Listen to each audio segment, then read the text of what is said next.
Hey, welcome back. We're going to make a simple nozzle. One of the lessons that we want to include in this is how we can actually add some constraints while we're sketching. This nozzle is going to be made out of tungsten, and we've got a few dimensions here that we're going to follow. If we look at our title block, we've got a couple datum references that you need to add if you're going to create your drawing and submit that. If you're just going to do the model, then you don't really need to worry too much about this. Overall length of this part, we got 1 1/4 on the length, we got 1 1/2 in diameter, we got a couple radiuses in here, we've got some small flats that we need to be concerned with as well. I've got another drawing out here for us to look where it gives us a little bit better visual. The numbers are a little bit larger, so let's go ahead and we'll keep that open up and we'll work off of it. So make sure that you're going to have SolidWorks open. We also want to be in inches. We want to create a new part, and we want to verify that we are in inches. And I'll look down here to the bottom right. I'm in IPS, so that's where we want to stay. So that part's round, so I want to use a revolved boss base. I also want to start on my front plane. I'm going to use a midpoint line to begin with. I want to keep everything pretty centered up on our point of origin. So I'll click here, pull it out, release it, and I want it to be for construction. The length of this part was 1.25. So I'll select 1.25, and now we have a base size reference. So I'm going to zoom in on it where we can kind of see what's going on. Now the next thing that we want to select is a regular line. So I'm going to come over here in this general area. I'm going to place a line down about here. Notice this vertical symbol is also showing up where my line is. So I'm going to place a line here, pull it up, vertical, pull it over. I want to come over here to where this line is showing horizontal and vertical to that endpoint. So pull it down here, and I want to place it in this general area. I want to move out, place a horizontal line here. Now, if I pull my mouse out, I'm still in line command. I want to come back and tickle this endpoint until the arc shows up, or the concentric symbol shows up, and then it automatically moves me into the arc command. I want to come down around this general area. Automatically puts me back in line command. Come back and tickle the end of it again. Puts me back in the arc command. So I want to come over and I want to place it here. Notice the horizontal relation shows up. So I place it, and then I pull a straight line out like this. Now I'm going to use my escape key a couple times just to kind of look and see what we have. Everything looks as if it's kind of constrained. I noticed that this line is black, but this one isn't. My relationship between this point and this point, that didn't really infer itself. So I know that we have to get into relations. So we want to double check whether this arc is tangent to this line, whether this arc is tangent to that arc, and this line is tangent to that particular arc. So let's go ahead and start adding some relations. So I want to select the endpoint here and the endpoint of my first initial sketch. Notice over here this is bolded out, and it shows me that the most obvious would be the vertical relation, so I'll select vertical. Now I want to move on to the next thing, next item. So I pick this line, shows that it's horizontal, and then I pick this arc, and it is tangent, so I'm happy with that one. Now I want to come up and I want to clear these out. I want to come over here and I want to select this arc, and it's tangent as well. So I'll come up into the select entities and I want to clear those out. I want to pick this line, and it says that it's horizontal, and I want to pick this arc. Notice this one is not tangent. So let's go ahead and select tangent. So it's a good way to verify this. So go ahead and accept that. And I'm going to click out in the paper space somewhere. So now we're ready to start creating some dimensions. So I want to select a smart dimension. I want to pick this arc here, and it was 0.375. And I want to pick our second arc. I need to verify what our dimension was on it. So we have a 0.375 and then a 1.25. So this one is going to be 1.25.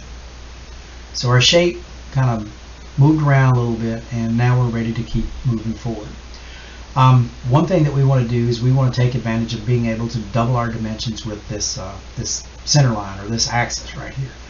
So I want to select this line, come down and pick my axis, pull it out. If I stay on this side, it's single dimension. If I pull it to the opposite side of my axis, it's a double dimension, and I think that was 0.25, and it is 0.25. So let's verify that, 0.25. Our next one is this one, this little horizontal line. Now notice, it's still in double dimensioning. because my mouse pointer shows an axis and it has the D out there, so I know that I'm doubling. I want to place that down, and I want that to be 1. And then my outer diameter dimension was 1.5. Now the one thing that I'm missing is this particular length here. So I want to pick it. I want to hit my escape key one time, and it automatically puts me back into a linear dimension or horizontal dimension, and I think that one was 0.06. Let's go back and verify it. And it's 0.062. Good thing we double check. So we go 0.062. And now we are fully defined. Once we're fully defined, the sketches, you know, all the lines begin to turn black. We verify that everything's fully defined. Make sure that we don't have any outliers anywhere. So now we can exit our sketch. If we'd selected revolve boss base to begin with, it's automatically going to move back into that. We go ahead and accept it. And now we can rotate this thing around and take a look at the inside of our model. Now if you want to see what the inside of it looks like, you can come up to section view at the top. You can pick it, and it'll show you what the inside of it looks like. So this is kind of what, you know, that circular pattern or circular revolve that you did, you know, that's just half of the sketch, and it's rotated 180 degrees or 360 degrees, so we got this round part. Control 7. I also forgot to change our material. Let's go ahead and change our material right now. So let's use a right click on the material selection, edit the material. It's not going to be a steel, it's going to be other metals, and then type tungsten. So apply that and close.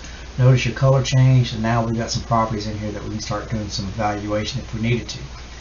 Now, as we're looking at our part here, we've got a revolve cut. It shows that it's 969. I'm not showing any other grooves or object lines here that we need to worry about. So this is 969, and it looks like this cut here is also going to be to 969. So we have 969, 1031 to the outside of this, and we have a diameter of 0.66. All right, so let's start with another revolve cut. We want to use the front plane again. I'm going to use a center rectangle, and I want to place it on this edge. I want to make sure it snaps to that edge, and I'll place it here like this. So I want to use a smart dimension now. So I have from the left hand side to here was 0.969. From the left edge to this vertical line was 1.031.